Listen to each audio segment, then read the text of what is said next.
ꯃꯃꯥꯡꯉꯩꯗ ꯑꯆꯤꯟꯇ ꯁꯤꯈꯔ ꯀꯧꯕ ꯁꯍꯔ ꯑꯃ ꯂꯩꯔꯝꯃꯤ꯫ ꯍꯥꯏꯔꯤꯕ ꯂꯝꯁꯤꯒꯤ ꯅꯤꯡꯊꯧꯗꯨꯒꯤ ꯃꯃꯤꯡ ꯁꯨꯈꯗꯦꯁꯟ ꯀꯧꯏ꯫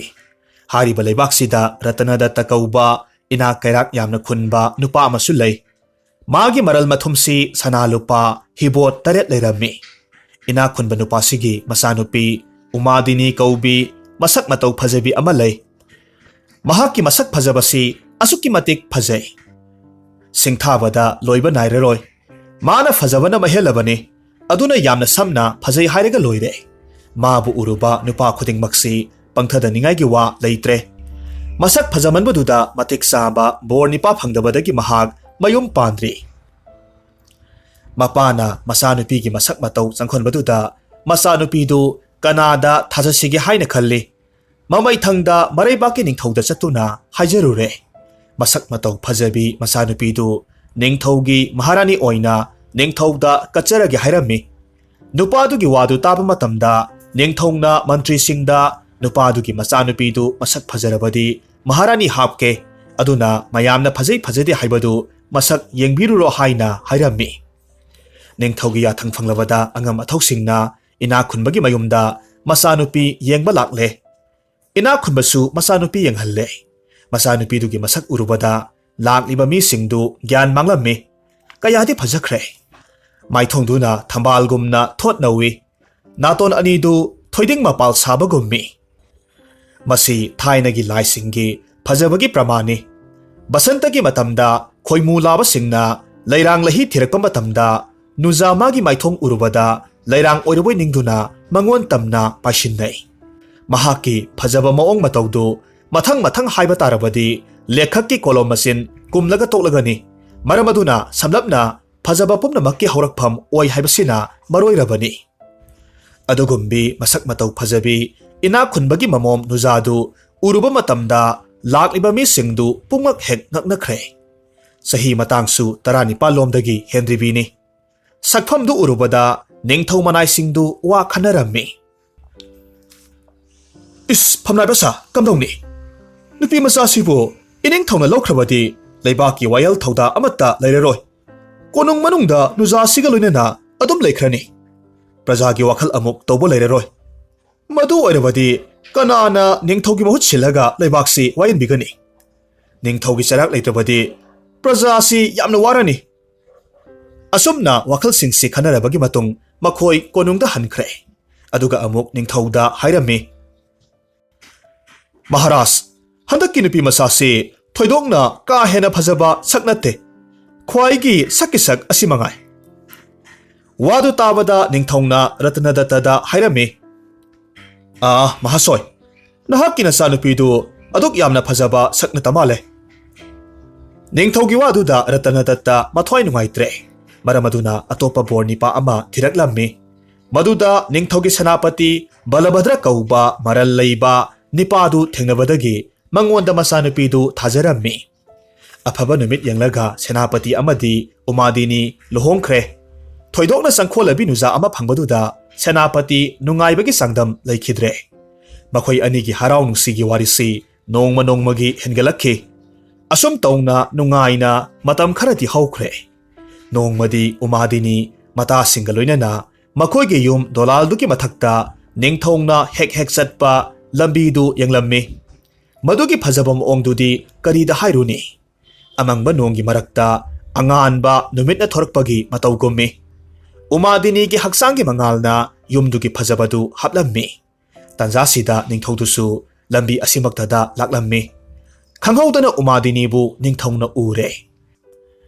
ꯑꯃꯔꯣꯝꯗ ꯎꯃꯥꯗꯤꯅꯤ ꯅꯤꯡꯊꯧꯒꯤ ꯃꯅꯥꯏꯒꯤ ꯃꯆꯤꯟꯗꯒꯤ ꯃꯁꯛ ꯐꯖꯗꯦ ꯍꯥꯏꯗꯨꯅ ꯊꯥꯗꯣꯛꯂꯝꯕ ꯅꯨꯄꯤꯅꯤ꯫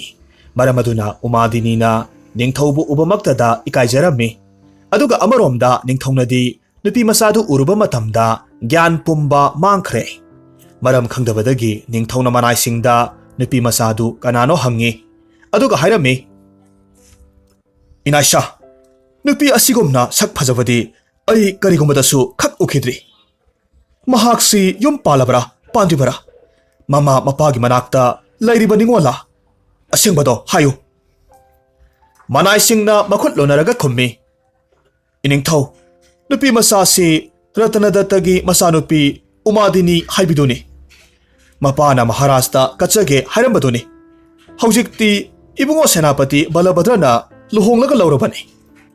Manai Singi Wataraga Ningthau Matwai Nungaita Walang Amatangangda Konungda Hankre. Adubu Umadinigi Saktamdudi Ningthaugi Tamoila Kanungda Upam Sankraba Ayekpa Laigum Laikre. Ningthau Nungaitabu Wakalna Tamoi Kaikre. Nupi Masatugi Wakalna Hinjin Kibadagi Mahak Manai Singda Ayakpa Wahina Jerami. Angamasa Ratanatagi Masanupi Punamakagi Atoi Bisibo Nakoina Angonda Minamduna Pazate Haiba Kuraki ina Lai Sai Haibado Angonda Totlare Ishagi Tabakta Mibu Tazaraga Holuba Aigi Irani Oh Aina Maram Kangzaram Labadiko Manai Singna Hangacherami Iningtau Mahaksi Laigi Karamadadi Toidokna Apabasingde Maharas Aduna Nanai Ekoina Tingzakibani Aikoigi Aranba Kibik Nakpigani Kanze Manai Sing Pumnamak Sap Manana Yaningdabo Utki Adudagidi Atopa Wari Sharaga Ningtaugi Pukning Yaitatnaba Hotnarami Mayamna Panakana Hotnarabasu Adu Mangai Ningtaudi Nungaitabana Henman Badagi Maithong Langsinkre Ningba Pumba Kaibadagi Wana Laikre Ningtaugi Wakal Mayamna Kangle Adubu Upai Tabana Kwaisu Wangangdre Matam Adumaktada Senapati Balabadra Ningtaugi Banakta Laklammi Ningthongna Maithong Maka Langsinna Maruluk Thana Phamlambadu Uba Matamda Mantri da Maram Karigino Haina Hanglammi Mantri na Tamdaba Yadabadagi Warol Pumnamak Senapati da Loinamak Tamki Mantri gi Mawadu Taraga Senapati Kari Upai Tausigi Haina Wakal Tawi Wakal Ngaihak Tauraga Ningthaugi Manakta Sanglaklammi Aduga Pranam Bhakti Taurure Aduga Makut Lonaraga Haijarami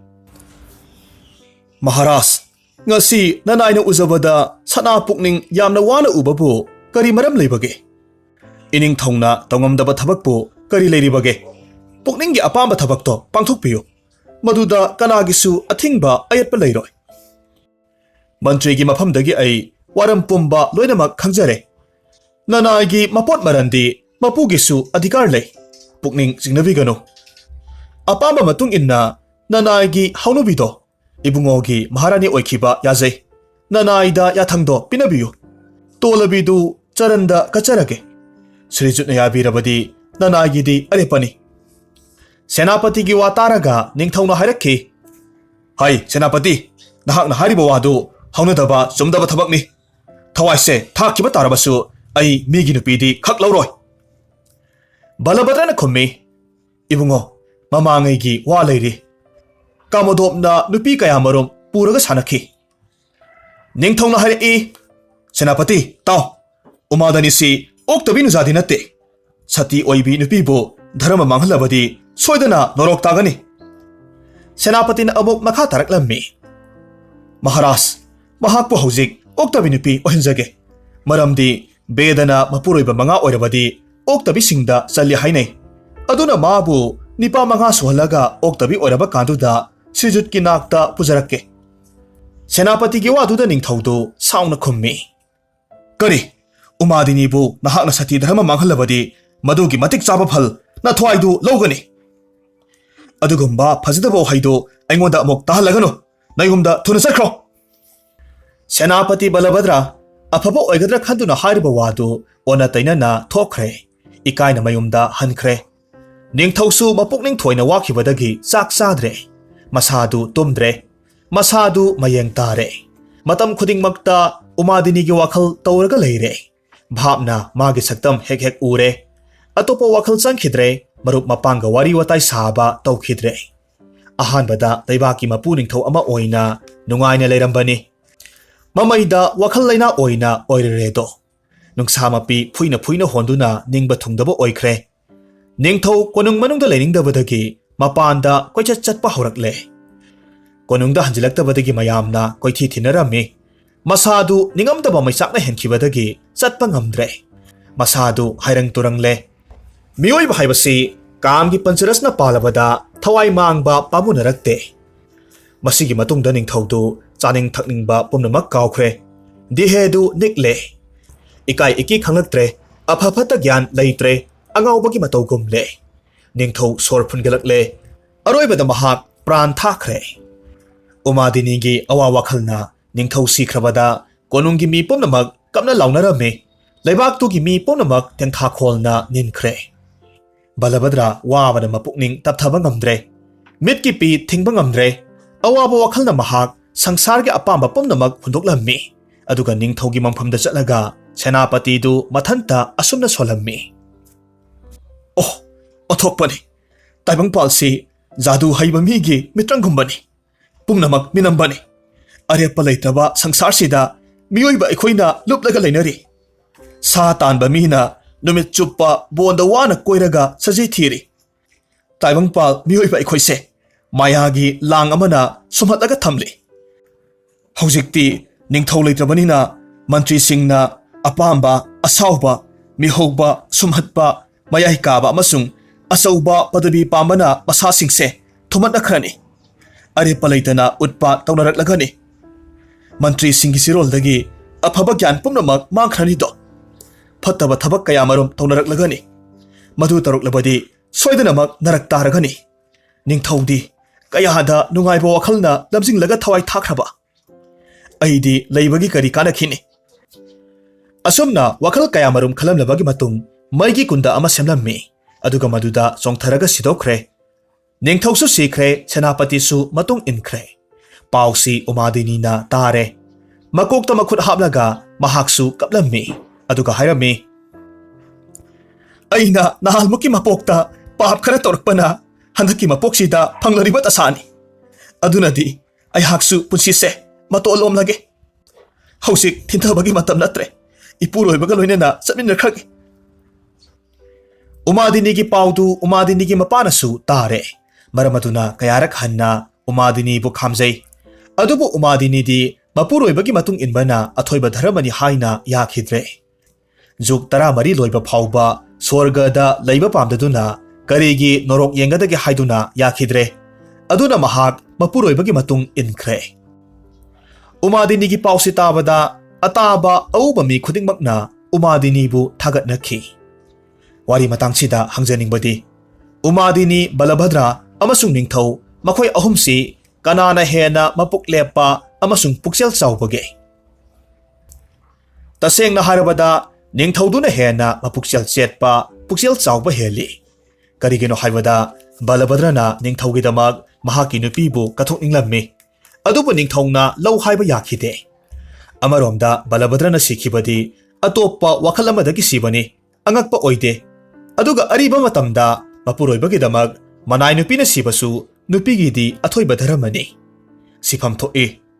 ꯑꯁꯨꯝꯅ ꯋꯥꯈꯜ ꯇꯧꯕ ꯃꯇꯝꯗ ꯙꯔꯃ ꯂꯩꯕ ꯁꯩꯇ ꯉꯥꯛꯄꯗꯤ ꯅꯤꯡꯊꯧꯅ ꯑꯣꯏꯈꯤ꯫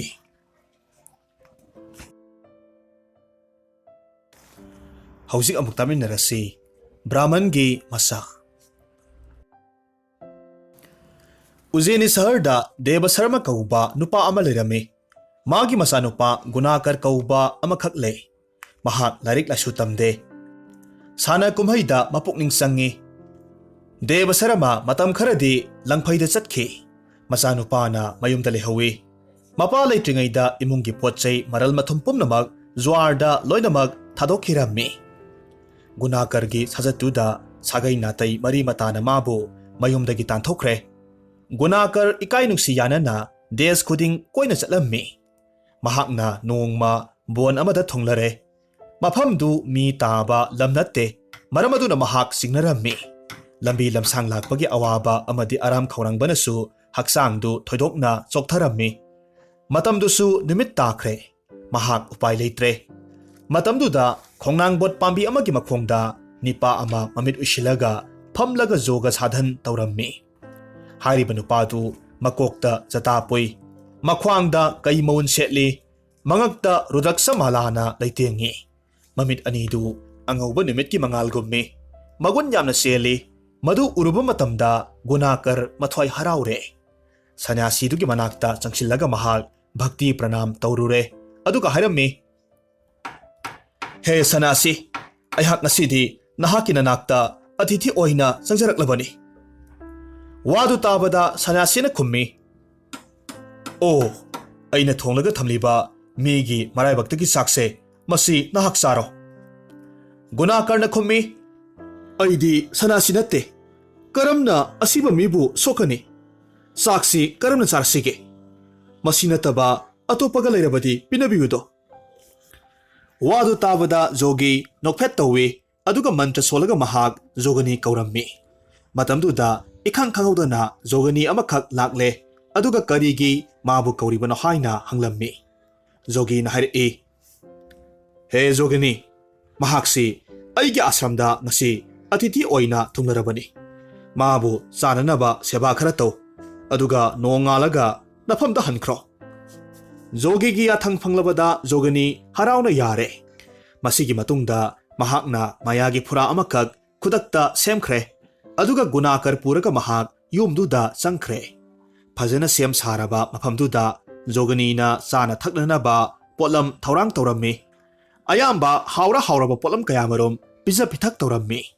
sak saba loiraba matungda kwana singba puthoklaga pizare manam nungsiraba thauna singba puraklaga masadu noibirammi ningthiraba phamung amada makhoini tuminnare jogani dugi phajaba sawong sada karida hairuni hek yengbada pukning sumatningai ni gunakar ahingdu nungaina ratirasta lenkhre asumna matamda hokrabada nongalamdagi matamda pathabadagi mahak tumthokre nongalabadudha jogani du mangkhre gunakar mitkap thorakpa matamda yum dolandusu amata leiramdre madu uba matamda gunakar ngakpada kham thengkhre maramaduna jogi gi manakta laklammi aduga maroldu tamlammi he jogi ngasi ahing lemminabi phajabi nupido nongalagadi mahak kadaida chhatkhrabage magi wadu tabada jogi na hai brahman masa nahaksi kayada pangkhrabano mantra gi sakti na sema midubo nangna karigi amuk thireklibano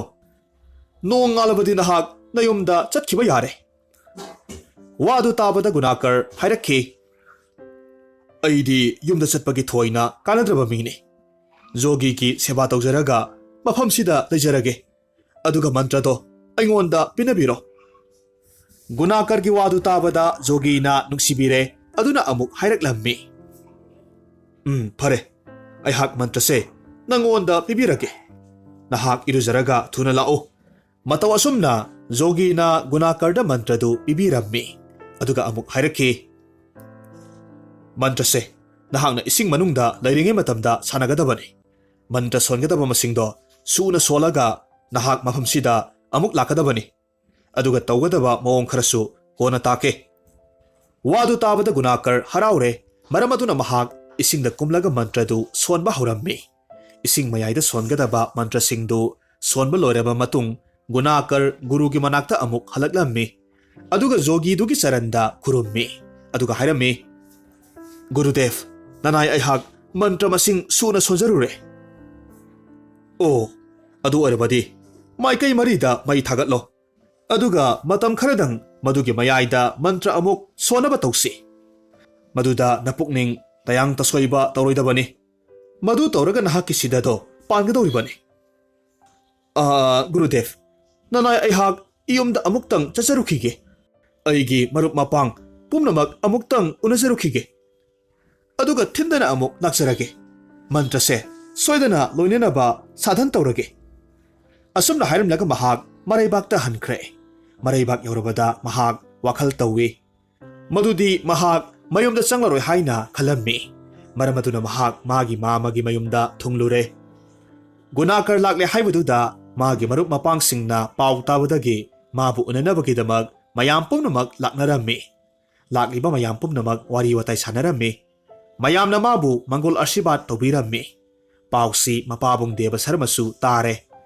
masagi wakhalna laina oiramlaba mapana masa unanabagi damak thuna yangna chelaklammi thindana masagi manakta laklaga mapa masa unare mapa urabada gunakar mapagi saranda khurumlammi matam kuinagi matungda masa unabaduda brahman ahaldu masa kolaga kappi aduga hairammi ipagi bungo nahak na matam asukkuy base yum thadoklaga des koiruriba karigino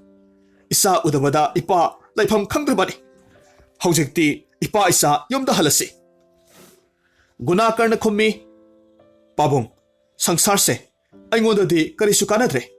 ꯃꯤꯅꯝꯕꯒꯤ ꯂꯥꯡꯅ ꯑꯩꯕꯨ ꯄꯨꯜꯂꯒ ꯀꯔꯤꯒꯤ ꯂꯩꯔꯨꯒꯗꯒꯦ ꯑꯩꯍꯥꯛ ꯃꯇꯝ ꯆꯨꯞꯄ ꯒꯨꯔꯨꯒꯤ ꯆꯔꯟꯗ ꯁꯦꯕꯥ ꯇꯧꯔꯒ ꯂꯩꯖꯔꯨꯔꯒꯦ ꯃꯄꯥꯅ ꯈꯨꯝꯃꯤ ꯒꯨꯅꯥꯀꯔ ꯅꯍꯥꯛ ꯋꯥꯈꯟ ꯊꯟꯃꯜꯂꯦ ꯌꯨꯝꯗ ꯅꯍꯥꯛꯀꯤ ꯅꯅꯥꯏ ꯅꯨꯄꯤ ꯌꯥꯝꯅ ꯅꯍꯥ ꯑꯣꯏꯅ ꯂꯩꯍꯧꯔꯤꯕꯅꯤ ꯃꯍꯥꯛ ꯂꯝꯆꯠ ꯐꯖꯕꯤ ꯙꯔꯃ ꯀꯥꯏꯗꯕꯤ ꯅꯨꯄꯤ ꯃꯆꯥꯅꯤ ꯊꯣꯏꯗꯣꯛꯅ ꯌꯦꯡꯕꯗ ꯅꯤꯡꯊꯤꯕꯤ ꯃꯄꯨꯛꯅꯤꯡ ꯇꯞꯄꯤ ꯃꯄꯨꯔꯣꯏꯕ ꯅꯤꯡꯕꯤ ꯏꯃꯧꯅꯤ ꯑꯗꯨꯒꯨꯝꯕ ꯅꯨꯄꯤꯗꯣ ꯅꯍꯥꯛꯅ ꯍꯧꯖꯤꯛ ꯊꯥꯗꯣꯛꯀꯦ ꯍꯥꯏꯔꯕꯗꯤ ꯅꯍꯥꯛ ꯕ꯭ꯔꯥꯍꯃꯅꯤ ꯍꯥꯠꯄꯒꯤ ꯄꯥꯞ ꯁꯣꯏꯗꯅ ꯄꯨꯅꯤ ꯅꯅꯥꯏ ꯅꯨꯄꯤ ꯑꯣꯏꯕꯗꯨꯅ ꯃꯊꯣꯠ ꯀꯥꯔꯛꯄꯒꯤ ꯃꯇꯝ ꯈꯨꯗꯤꯡ ꯅꯨꯡꯁꯤ ꯃꯩꯁꯥ ꯂꯪꯍꯧꯔꯤꯕ ꯃꯄꯨꯛꯅꯤꯡꯒꯤ ꯑꯅꯤꯡꯕ ꯀꯌꯥ ꯊꯨꯡꯗ ꯃꯇꯝ ꯂꯦꯟꯕ ꯄꯨꯝꯅꯃꯛꯁꯦ ꯅꯍꯥꯛꯅ ꯎꯕꯤꯗ꯭ꯔꯕꯗꯤ ꯅꯍꯥꯛ ꯆꯟꯗꯥꯜꯒ ꯆꯞ ꯃꯥꯟꯅꯔꯒꯅꯤ ꯒꯨꯟ ꯄꯨꯝꯅꯃꯛꯅ ꯇꯤꯜꯂꯕꯤ ꯅꯅꯥꯏ ꯅꯨꯄꯤꯗꯣ ꯅꯌꯨꯝꯗ ꯅꯍꯥꯛꯄꯨ ꯉꯥꯏꯔꯒ ꯂꯩꯍꯧꯔꯤꯕꯅꯤ ꯑꯗꯨꯅ ꯅꯍꯥꯛ ꯌꯨꯝꯗ ꯆꯠꯇꯕ ꯌꯥꯗꯦ ꯅꯪꯒꯤ ꯀꯔꯃ ꯌꯥꯝꯅ ꯋꯥꯠꯂꯤ ꯒꯨꯅꯥꯀꯔꯅ ꯍꯥꯏꯔꯝꯃꯤ ꯄꯥꯕꯨꯡ ꯃꯗꯨꯗꯤ ꯒ꯭ꯌꯥꯟ ꯂꯩꯇꯕꯒꯤ ꯋꯥꯅꯤ ꯁꯪꯁꯥꯔꯁꯤꯗ ꯀꯅꯥꯅ ꯃꯆꯥꯅꯣ ꯃꯔꯨꯞ ꯃꯄꯥꯡ ꯃꯇꯨ ꯃꯆꯥ ꯄꯨꯝꯅꯃꯛ ꯃꯤꯅꯝꯕ ꯉꯥꯛꯇꯅꯤ ꯁꯤꯔꯕ ꯀꯥꯟꯗ ꯀꯅꯥꯒꯤꯕꯨ ꯃꯔꯤ ꯃꯇꯥ ꯂꯩꯔꯨꯈꯤꯗꯒꯦ ꯑꯃꯨꯛ ꯄꯣꯛꯄ ꯑꯃꯨꯛ ꯁꯤꯕ ꯖꯤꯕꯒꯤ ꯍꯧꯅꯕꯤꯅꯤ ꯍꯟꯅ ꯍꯟꯅ ꯄꯣꯛꯄ ꯍꯥꯏꯕꯁꯦ ꯇꯥꯏꯕꯪꯄꯥꯜꯒꯤ ꯆꯠꯅꯕꯤꯅꯤ ꯏ ꯃꯇꯨꯝ ꯑꯃꯅ ꯍꯛꯆꯥꯡꯁꯤ ꯁꯥꯔꯛꯄꯅꯤ ꯃꯗꯨꯗ ꯊꯤ ꯌꯨꯡ ꯐꯠꯇꯕꯅ ꯊꯟꯅ ꯂꯩꯔꯤꯕꯅꯤ ꯃꯗꯨꯗ ꯇꯤꯜ ꯀꯥꯡ ꯀꯌꯥ ꯃꯔꯨꯝꯅ ꯆꯤꯛꯂꯤꯕꯅꯤ ꯈꯟꯗꯨꯅ ꯌꯦꯡꯕꯤꯌꯨ ꯃꯗꯨꯒꯤ ꯂꯥꯏꯊꯨꯡ ꯂꯩꯅꯥꯅ ꯀꯌꯥ ꯑꯃꯁꯨ ꯋꯥꯍꯜꯂꯤꯕꯅꯤ ꯃꯔꯝ ꯑꯗꯨꯅ ꯐꯠꯇꯦ ꯈꯪꯂꯕ ꯄꯣꯠꯇꯣ ꯀꯔꯤꯒꯤ ꯑꯃꯨꯛ ꯁꯣꯛꯂꯨꯈꯤꯗꯒꯦ ꯑꯩꯒꯤ ꯃꯥꯒꯤ ꯍꯥꯏꯕ ꯊꯕꯛꯇꯨꯅ ꯁꯨꯃꯠꯈꯤꯕꯗꯒꯤ ꯐꯠꯇꯕ ꯂꯝꯕꯤꯗ ꯆꯠꯇꯨꯅ ꯑꯣꯟꯅ ꯇꯩꯅꯕ ꯀꯌꯥ ꯃꯔꯨꯝ ꯇꯧꯔꯒꯅꯤ ꯑꯗꯨꯅ ꯑꯩꯍꯥꯛ ꯑꯗꯨꯒꯨꯝꯕ ꯂꯝꯕꯤꯗꯣ ꯆꯠꯆꯔꯣꯏ ꯃꯔꯝ ꯑꯗꯨꯅ ꯏꯄꯥ ꯏꯕꯨꯡꯉꯣ ꯅꯆꯥ ꯑꯩꯕꯨ ꯁꯪꯁꯥꯔꯒꯤ ꯃꯌꯥꯒꯤ ꯂꯥꯏꯔꯦꯝꯕꯤꯒꯤ ꯈꯌꯥꯠꯇꯒꯤ ꯅꯥꯟꯊꯣꯛꯄ ꯉꯝꯗꯅꯕ ꯁꯤꯟꯕꯤꯔꯅꯨ ꯁꯪꯁꯥꯔꯒꯤ ꯃꯔꯨꯑꯣꯏꯕ ꯃꯁꯤꯗꯤ ꯏꯁꯣꯔꯒꯤ ꯆꯔꯟꯅ ꯑꯊꯣꯏꯕꯅꯤ ꯅꯅꯥꯏ ꯑꯩꯍꯥꯛ ꯌꯣꯒ ꯁꯥꯁꯇ꯭ꯔꯗ ꯈꯔꯗꯪ ꯄꯨꯛꯅꯤꯡ ꯆꯪꯖꯈ꯭ꯔꯒꯦ ꯇꯥꯏꯕꯪꯄꯥꯟꯒꯤ ꯌꯨꯝ ꯄꯥꯟꯕꯒꯤ ꯂꯝꯕꯤꯗꯣ ꯄꯥꯝꯗ꯭ꯔꯦ ꯑꯁꯨꯝꯅ ꯍꯥꯏꯔꯒ ꯃꯄꯥ ꯈꯨꯔꯨꯝꯂꯝꯂꯒ ꯃꯍꯥꯛ ꯁꯟꯅ꯭ꯌꯥꯁꯤꯗꯨꯒꯤ ꯃꯅꯥꯛ ꯇꯝꯅ ꯂꯥꯛꯂꯝꯃꯤ ꯑꯗꯨꯒ ꯃꯟꯇ꯭ꯔꯗꯨ ꯁꯤꯗ ꯑꯣꯏꯒꯅꯤ ꯈꯟꯕꯗꯒꯤ ꯃꯍꯥꯛ ꯌꯥꯝꯅ ꯍꯔꯥꯎꯅ ꯃꯥꯏꯀꯩ ꯃꯔꯤꯗ ꯃꯩ ꯊꯥꯒꯠꯂꯝꯃꯤ ꯒꯨꯅꯥꯀꯔ ꯃꯩ ꯃꯌꯥꯏꯗꯨꯗ ꯑꯥꯁꯟ ꯑꯃꯈꯛ ꯊꯥꯔꯒ ꯐꯝꯂꯦ ꯑꯗꯨꯒ ꯃꯟꯇ꯭ꯔꯗꯨ ꯁꯥꯙꯟ ꯇꯧꯔꯦ ꯃꯍꯥꯛꯅ ꯃꯟꯇ꯭ꯔꯗꯨ ꯁꯣꯟꯒꯗꯕ ꯃꯁꯤꯡꯗꯨ ꯁꯨꯔꯕ ꯐꯥꯎꯕꯗꯁꯨ ꯅꯍꯥꯟꯒꯤ ꯖꯣꯒꯤꯅꯤꯗꯨ ꯂꯥꯛꯇ꯭ꯔꯦ ꯖꯣꯒꯤꯅꯤꯗꯨ ꯂꯥꯛꯇꯕꯗꯨꯗ ꯒꯨꯅꯥꯀꯔꯅ ꯒꯨꯔꯨꯒꯤ ꯃꯅꯥꯛꯇ ꯂꯥꯛꯂꯝꯃꯤ ꯑꯗꯨꯒ ꯍꯥꯏꯔꯝꯃꯤ ꯒꯨꯔꯨꯗꯦv ꯒꯨꯔꯨꯒꯤ ꯌꯥꯊꯪ ꯃꯇꯨꯡ ꯏꯟꯅ ꯅꯅꯥꯏ ꯑꯩꯍꯥꯛꯅ ꯃꯟꯇ꯭ꯔꯁꯤꯡꯗꯣ ꯃꯗꯨ ꯁꯨꯅꯅꯕ ꯁꯥꯙꯟ ꯇꯧꯔꯦ ꯑꯗꯨꯕꯨ ꯀꯔꯤꯒꯤꯗꯃꯛꯅꯣ ꯃꯟꯇ꯭ꯔꯁꯤ ꯁꯤꯗ ꯑꯣꯏꯔꯤꯕꯁꯦ ꯒꯨꯅꯥꯀꯔ ꯅꯍꯥꯛꯅ ꯄꯨꯛꯅꯤꯡ ꯇꯞꯊꯧ ꯃꯗꯨꯒꯤ ꯃꯔꯝ ꯀꯌꯥ ꯂꯩ ꯑꯩ ꯃꯗꯨ ꯍꯥꯏꯒꯦ ꯋꯥꯔꯤ ꯃꯇꯥꯡꯁꯤꯗ ꯍꯪꯖꯅꯤꯡꯕꯗꯤ ꯒꯨꯅꯥꯀꯔꯒꯤ ꯃꯟꯇ꯭ꯔꯅ ꯁꯤද්ධ ꯑꯣꯏꯗ꯭ꯔꯤꯕ ꯀꯔꯤꯒꯤꯅꯣ ꯇꯁꯦꯡꯅ ꯍꯥꯏꯔꯕꯗ ꯒꯨꯅꯥꯀꯔ ꯃꯄꯨꯛꯅꯤꯡꯗ ꯆꯤꯡꯅꯕ ꯐꯥꯎꯈ꯭ꯔꯦ ꯙꯔꯃ ꯃꯟꯇ꯭ꯔ ꯁꯥꯟꯅꯕ ꯃꯤꯗ ꯃꯄꯨꯛꯅꯤꯡ ꯑꯅꯤ ꯂꯣꯡꯂꯕꯗꯤ ꯀꯔꯤꯒꯨꯝꯕꯗꯁꯨ ꯃꯟꯇ꯭ꯔꯗꯨ ꯀꯥꯟꯅꯕ ꯐꯪꯗꯦ ꯒꯨꯔꯨꯅ ꯒꯨꯅꯥꯀꯔꯗ ꯃꯩꯒꯤ ꯃꯌꯥꯏꯗ ꯐꯝꯂꯒ ꯃꯟꯇ꯭ꯔꯗꯨ ꯁꯥꯟꯅꯧ ꯃꯗꯨ ꯅꯠꯇ꯭ꯔꯕꯗꯤ ꯃꯟꯇ꯭ꯔꯗꯨ ꯃꯍꯩ ꯌꯥꯜꯂꯣꯏ ꯍꯥꯏꯅ ꯍꯥꯏꯈꯤ ꯃꯗꯨꯗ ꯒꯨꯅꯥꯀꯔꯅ ꯒꯨꯔꯨꯒꯤ ꯌꯥꯊꯪꯗꯨ ꯍꯤꯛꯇꯣꯛꯈ꯭ꯔꯦ ꯃꯔꯝꯗꯤ ꯃꯍꯥꯛ ꯃꯔꯩꯕꯥꯛꯇ ꯑꯃꯨꯛ ꯆꯠꯂꯨꯔꯦ ꯑꯗꯨꯒ ꯃꯥꯒꯤ ꯃꯔꯨꯞ ꯃꯄꯥꯡꯁꯤꯡ ꯎꯅꯔꯨꯔꯦ ꯒꯨꯅꯥꯀꯔꯒꯤ ꯃꯇꯧꯗꯨꯗ ꯒꯨꯔꯨꯅ ꯃꯄꯨꯛꯅꯤꯡꯗ ꯈꯜꯂꯝꯕ ꯌꯥꯏ ꯃꯥꯒꯤ ꯌꯥꯊꯪ ꯏꯟꯗꯅ ꯆꯠꯈ꯭ꯔꯦ ꯍꯥꯏꯅ ꯈꯜꯂꯝꯕ ꯌꯥꯏ ꯃꯔꯝ ꯑꯗꯨꯅ ꯄꯨꯛꯅꯤꯡ ꯑꯅꯤ ꯂꯣꯡꯕ ꯃꯤꯗꯤ ꯊꯕꯛ ꯃꯪꯒꯣꯜ ꯈꯛ ꯑꯣꯏꯔꯣꯏ ꯒꯨꯔꯨꯒꯤ ꯄꯨꯛꯅꯤꯡꯗ ꯈꯔ ꯁꯥꯎꯅꯤꯡꯈꯤ ꯒꯨꯔꯨꯅ ꯄꯦꯟꯗ꯭ꯔꯕ ꯀꯔꯃꯗꯨ ꯀꯔꯝꯅ ꯃꯍꯩ ꯌꯥꯟꯒꯗꯧꯔꯤꯕꯅꯣ ꯍꯥꯞꯆꯔꯤꯕ ꯋꯥꯔꯤꯁꯤ ꯕꯤꯀ꯭ꯔꯝ ꯕꯦꯇꯥꯜꯒꯤ ꯋꯥꯔꯤꯗꯒꯤ ꯂꯧꯊꯣꯛꯂꯒ ꯄꯥꯊꯣꯛꯆꯕꯅꯤ